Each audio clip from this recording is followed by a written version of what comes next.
Mandy Franks. Hi, Chris. After listening to many people who were traumatized by Scientology and eventually came out after some pretty heartbreaking turn of events, losing everything, being physically hurt, losing family, almost all of them have specifically said, "Don't feel sorry for me," and "It bothers me when I meet people and they tell me I'm sorry." That seems to be a theme.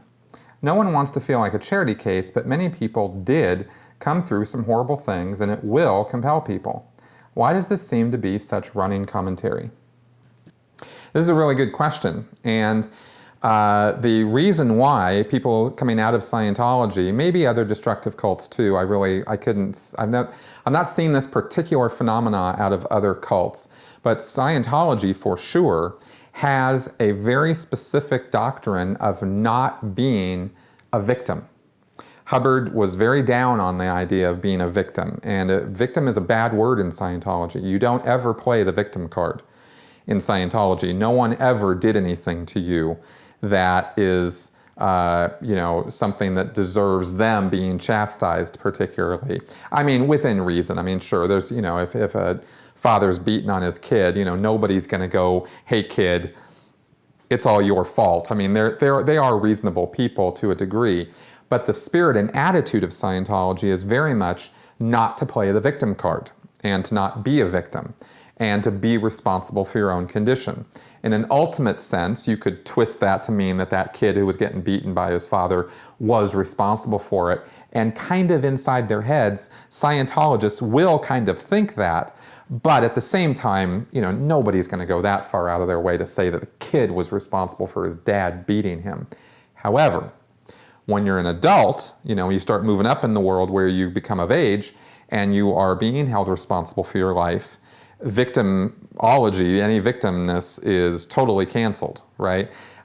You either pulled it in because of bad things that you did, or basically that's pretty much the idea, is that if something bad happens to you, it's your fault because you pulled it in. And you pulled it in because you did something prior to that that you shouldn't have been doing.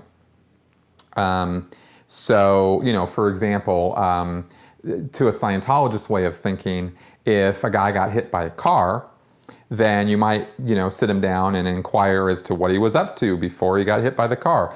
Maybe not right before he got hit by the car, maybe so. But before that time, was he doing something bad? Was he doing something wrong? Was there somebody, in his life who was giving him a hard time and stuff that he was going to be, that he felt victimized by?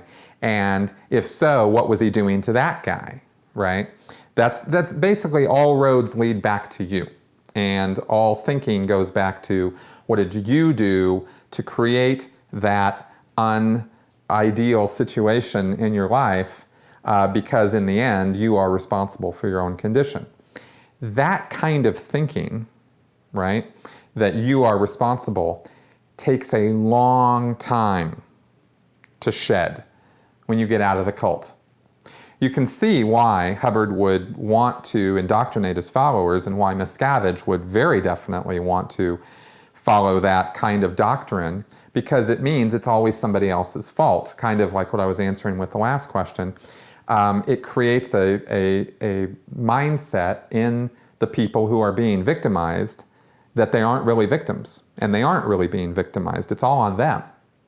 And that's very important to the mind control that goes on in Scientology. Especially, most of this that I'm talking about here really heavily applies in the Sea organization. At the public level and at the staff level, it's a lesser degree of this. It's still there, but it's not as heavily enforced. On the Sea Org, it's 100% enforced. So when you get out, like I did or other people did, this took a really long time. This took months and months and months for me to even get my head starting to think around the idea that I was not personally responsible for every single bad thing that ever happened to me.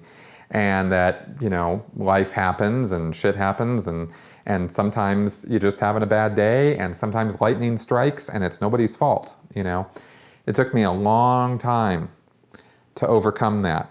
This was something that Hubbard started pushing down the line as early as 1952.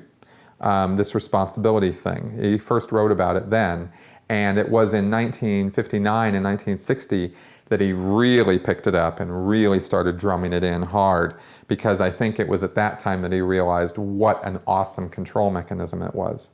So that's why people in Scientology who come out will say things like that, and eventually, I think, with work, you know, if they work at it, they'll overcome that and come to realize that they're not, that they were victimized, and that's something that they kind of need to acknowledge as part of the healing process.